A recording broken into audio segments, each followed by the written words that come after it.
Okay, thank you. So as with some other people, you notice the title of my talk has changed from what was listed in the program, I think relatively dramatically, which is probably a good sign because it also indicates that the content of the talk has changed pretty dramatically. So whereas originally going to discuss a particular case study and all the wonderful things that happened with that, I'm going to try and attempt to do something which I hope will be a little bit more ambitious and provocative, which is to tackle a question of what is it we talk about when we talk about suburban infrastructure, or as I've alternatively framed it here, in what sense suburban infrastructure?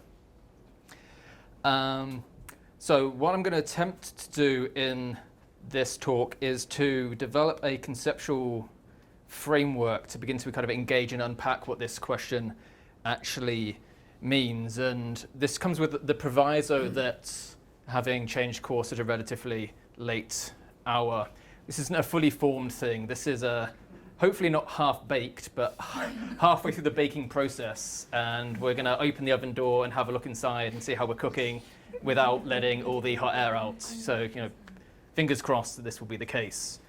So when I'm going to be talking about suburban infrastructures, I'm not going to be really talking about defining what is suburbs, what's the suburban, what's suburbanization, and alternatively not touching what is infrastructure. I think these are important questions which have been raised in the talk so far, but what I want to concentrate instead is the relationship between the two, the suburban moment of infrastructure, if you will.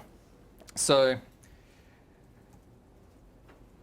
what I was initially going to talk about is worth kind of framing, and I might come back to this at the end of the talk if I have time, is what got me thinking about trying to put together a framework to address the question of suburban infrastructure comes from thinking through an empirical case study, as well as reading through the paper that Pierre and Roger circulated prior to the workshop. And the case in question is the protracted purchase of the Elgin, Joel and Eastern Railroad, the EJ&E, by Canadian National, which spanned a period from 2007, when the proposed purchase was initially announced by CN, to, let's say, January 1st, 2013, where the EJ&E was finally incorporated completely into a different railroad governance structure, and on the, I think, 124th anniversary of its inauguration, ceased to exist as an independent railroad. So this is perhaps maybe a classic example of a suburban infrastructure. The EJ&E comes from the north, down through Waukegan, around Barrington, down to Joliet, and then into northwest Indiana. And in doing so, it travels through, bypasses, traverses a diverse array of suburbs, from the predominantly rich, white, affluent, Republican-leaning communities around Barrington, through the ex-urban fringe of the frontier of Chicago, the Chicago region's suburban frontier, which is going on in Kane and Kendall counties, to then go through the old industrial suburbs of the late 1800s in South Chicago, in this kind of area, and then through to touch into areas in and adjacent to Gary, Indiana, which should evoke some imagery in the mind of the types of landscapes that we're dealing with. So this is a suburban infrastructure bypassing particular landscapes. But the purchase by CN also highlighted the fact that this is now a global, a continental piece of infrastructure which plays a vital role in connecting and expediting the movement of goods and freight through CN's rail networks, which stretch from the tar sands out to Atlantic Canada and down to the Gulf of Mexico. And anyone who has an awareness of the importance of Class 1 railroads in Chicago knows that something like the EJ&E, which is a circulator route down here, operates as an important bypassing piece of infrastructure that enables the movement of goods to be expedited through a region which is kind of famous for blocking up freight movement. So CN's purchase enables the railroad to really kind of bypass the congested rail heart of the center of Chicago, which had previously been using to move freight through on routes here, which are regional commuter rail. So we have a conflict of uses here that the purchase of the EJ&E is meant to address. Now, the purchase itself brought with it a massive increase in the amount of freight rail moving along the EJ&E from, say, 4 or 5 train loads of freight a day to 20, 40, maybe up to 50, 50 trains a day once the operations are really kind of up and running, which posed a particular challenge to people in these suburban areas. In Barrington, people organized against the purchase, opposing the CN acquisition, but this kind of also happened with some opposition in Indiana as well, due to backups at non-grade separated intersections, and here like the rail line moving through a nice kind of idyllic suburban landscape. So Julius Adele's written a lot about this, the global infrastructure threatening, disrupting suburban ways of life. But at the same time, and Roger and I have talked about this a little bit in a paper that we have coming out presently, hopefully, communities in the south suburbs, historically African-American, historically marginalized, have in this area formulated an economic plan that seeks to leverage this kind of major global infrastructure into a new kind of suburban economic development framework that's known as the Green Time Zone, which brings together an interest in transit and intermodalism, in manufacturing, and the missing E there is environmental. So we have an attempt to, in a way, reclaim this as suburban infrastructure that can be articulating a historically marginalized part of the Chicago region back into global networks in a way that's kind of premised on a new green manufacturing hub. So what's happening in the Northwest with the opposition, what's happening in the south suburbs with this kind of reclamation process, I think I'll be kind of thinking about the nature of suburban infrastructures themselves. And something which Roger and Pierre has said in their paper is that the suburbs are now kind of home to a wealth of infrastructure. But the way that this infrastructure actually relates to the suburbs is highly differentiated, and that comes with different implications for social spatial relations and political practice. So as the first cut of this kind of conceptualization I'd like to talk about is thinking about suburban infrastructures as artifacts and systems as they relate to suburban space. And I'll go through and talk about what does it mean for there to be infrastructure in, of, and for suburbs as a way to kind of break down and unpack what this what's happening here. So the first part of this framework is thinking about infrastructures in suburbs. And by this I mean infrastructure being suburban as a consequence of its territorial embedding in a suburban place, but as an infrastructural artifact or infrastructural network, it's not inherently suburban in itself. It's suburban in that it's territorialized in the suburbs, but its functionality, its politics, its networking are conditioned by alternative scales of mobility, different political, economic regimes. So infrastructure in suburbs can play an important role in defining and bounding, enclosing, dividing suburban space, but it's not inherently suburban in its essential nature. I think a good example to think about this is O'Hare Airport in the Chicago region, which 12 miles out from the center of the city is kind of embedded in the heart of the suburban landscape, but it's annexed by the city of Chicago. It's operated as a global infrastructure for the city. And as a consequence, although it has fundamental ramifications for the ways in which the suburbs around the airport shape their developmental agendas, experience their quality of life, and so on and so forth, they don't actually have an impact or an influence really onto what the airport is and does as a piece of infrastructure. Now, compared to the idea of there being infrastructures in suburbs, we can then think about what does it mean to have infrastructures of suburbs. And by this, I'd like to point to the idea of infrastructures that are being chiefly determined by suburban institutions, communities, landscapes, governmentalities, something which is a place-based production or appropriation of an infrastructural landscape.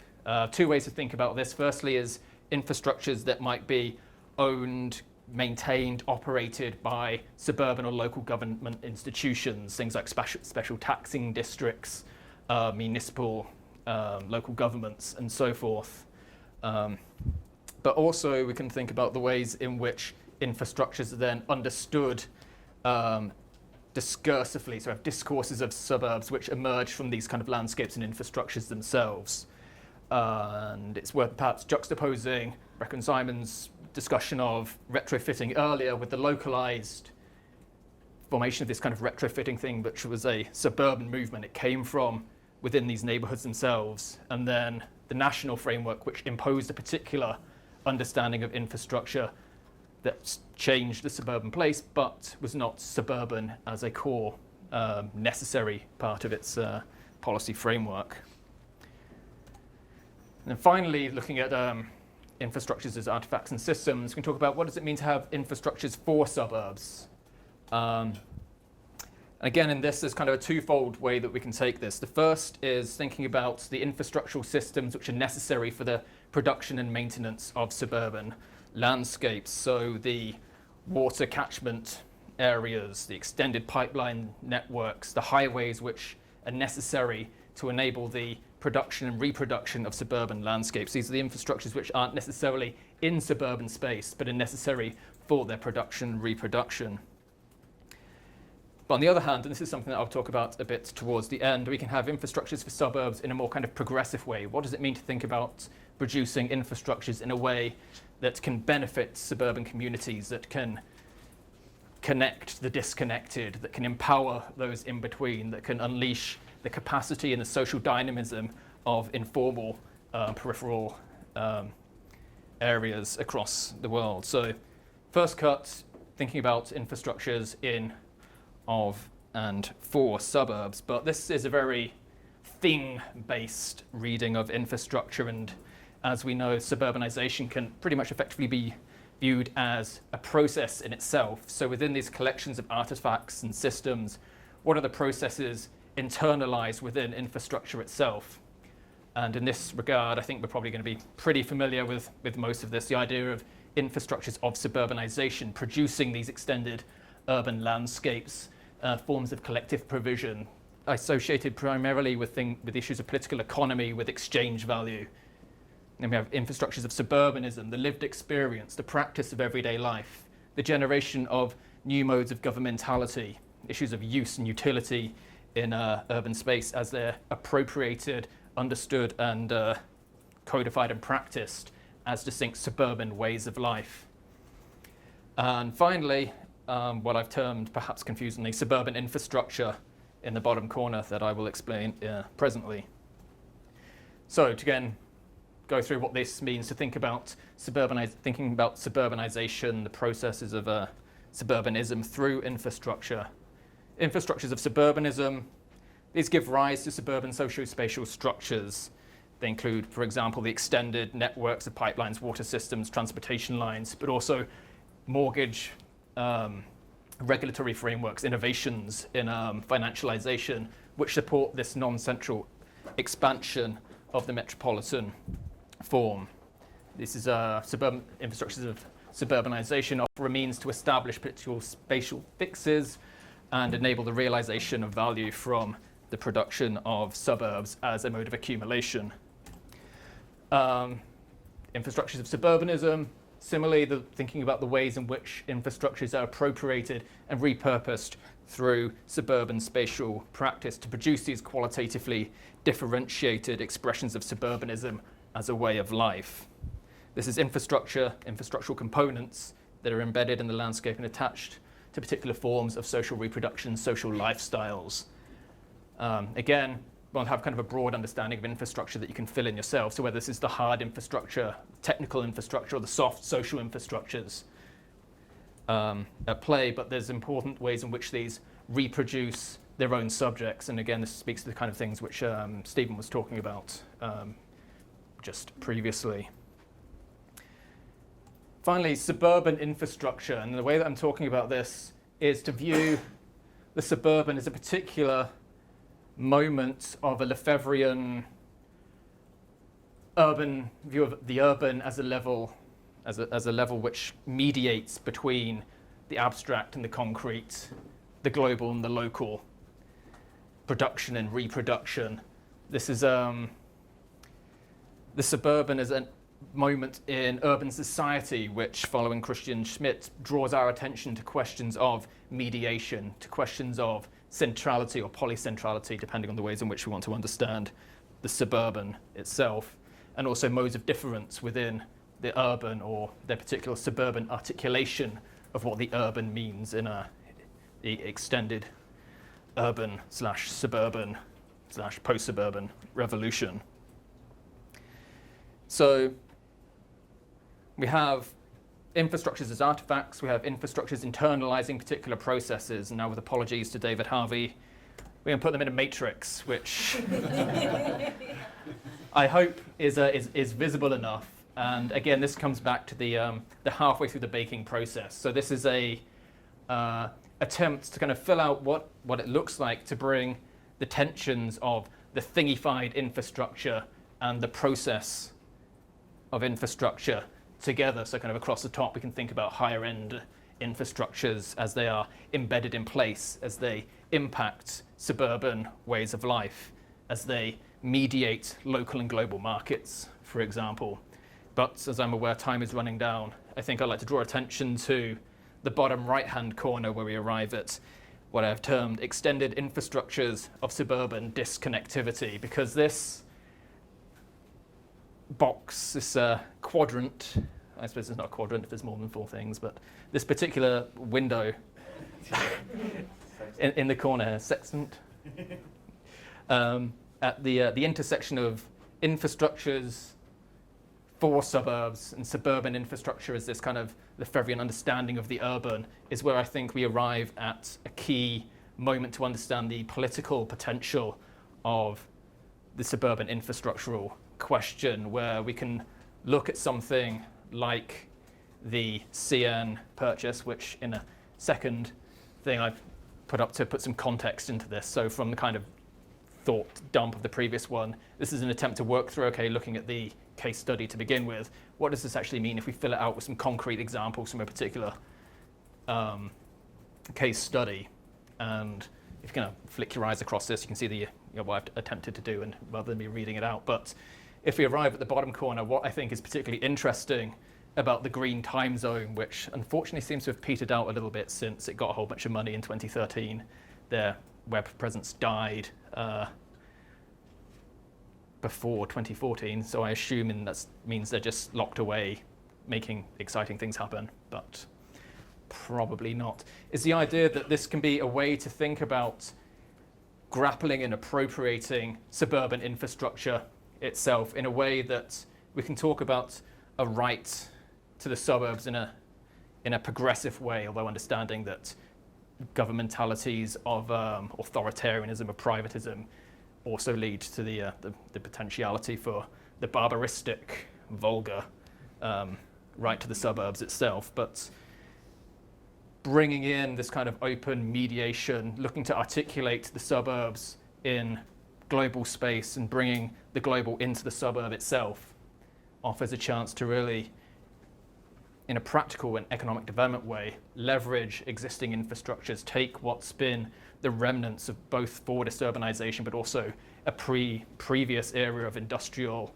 18th century manufacturing landscapes, and turn this into something which isn't just going to be about CN running freight trains from Canada's tar sands down to New Orleans and vice versa, but can be stopped to be tapped into this actual process of infrastructure and claimed for people who have been bypassed, suffering the negative consequences of the splintering, which we see in so much suburban infrastructural discussions. And on that, I will leave it there. Thank you very much.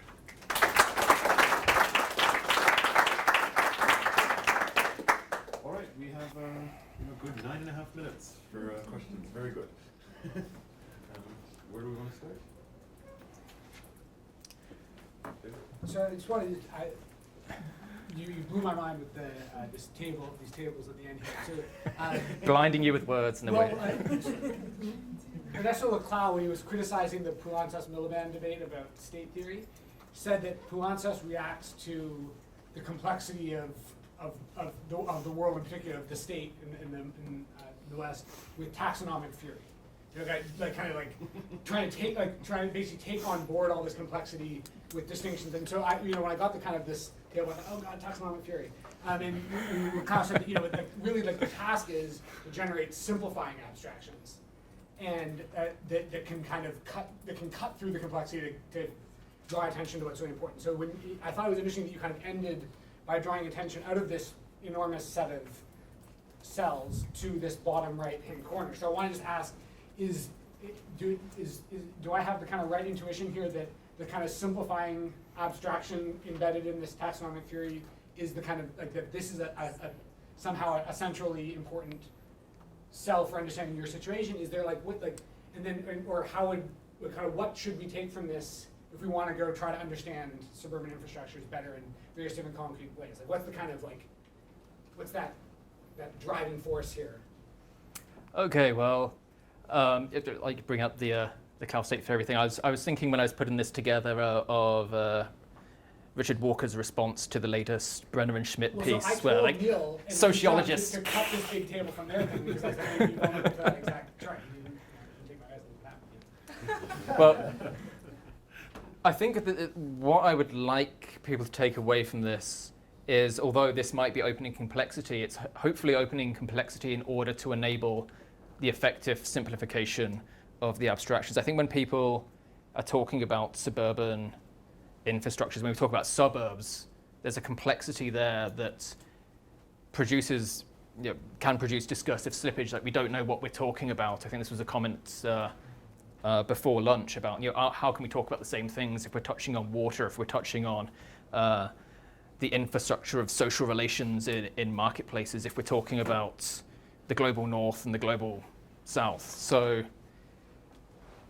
on both kind of ends of the suburban infrastructure idea, I think there is a lot of, I don't want to say confusion, but malleability that leads to some problems in terms of what we're actually talking about, which is, I guess, the purpose of this previous 20 minutes.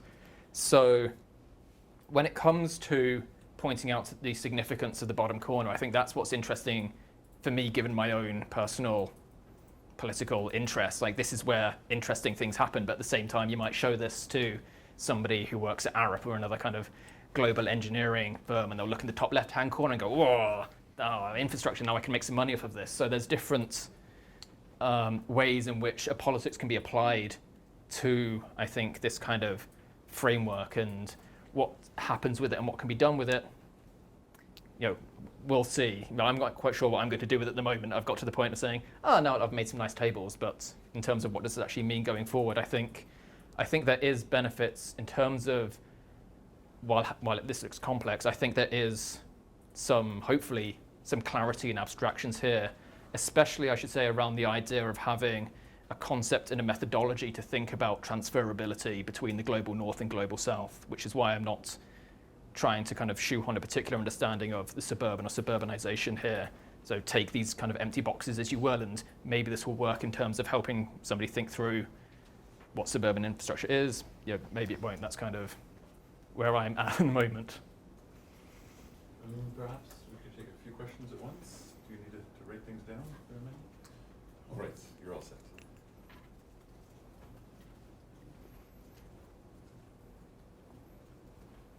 Please, and then you first, and then Roger. So I don't know your name. My name's Lynn. Hi, Lynn. And I'm in Roger's class, and I guess I just have kind of an opposite standpoint from your comments, is that at least from my perspective as a student learning about suburban infrastructure, I find this term very helpful. Like, it seems to add a lot of clarity for me personally, especially how you place it in the three categories: in, of, and for. And as you moved through it, like, we've been talking a lot about the Gardner East debate in our class, and like I found myself immediately putting that kind of discussion that we've been having into these different boxes. So I guess it's just interesting how something that it seemed like can add complexity, but to me it also added clarity. So I don't know if that helps you at all, but that's just my comment. So I'm glad it offers somebody a degree of clarity, and I think the question of the gardener is, that was running around my head when thinking to identify what is an infrastructure for suburbs. And if you look at how the voting went on the hybrid system and the city didn't want it and the suburbs did, I think that's a pretty clear indication of the nature in which the infrastructure touches that its suburban moment, which is being nice for people in suburbs who want to get downtown, but not necessarily being suburban in suburbs or so on. Yeah, actually, I just can follow up on this. I'm so happy Lynn said that, because I was a bit, I was smiling when David asked that question, because these students, most of these students, had to sit through reading implosions, explosions for 2 terms in fall and winter, and now they read Sprinting Urbanism. I thought this summarized it all. I mean, and the funny thing about David is that David, we talked for hours in winter class about David's paper about city. Help me.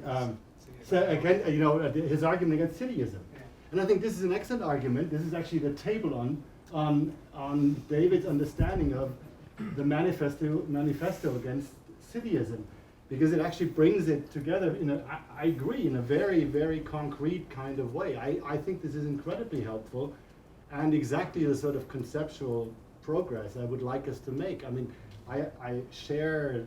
I mean, I have a hard time, looking at tables like that, but not because I share Dick Walker's view on those matters, but I think it is actually quite a helpful, concrete way of putting things into perspectives, right? It's not a simplistic way of looking at these things. That's a very multi-layered table,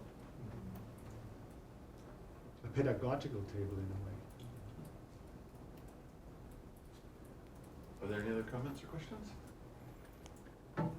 Brilliant. All right, well, thank you very much. Applause.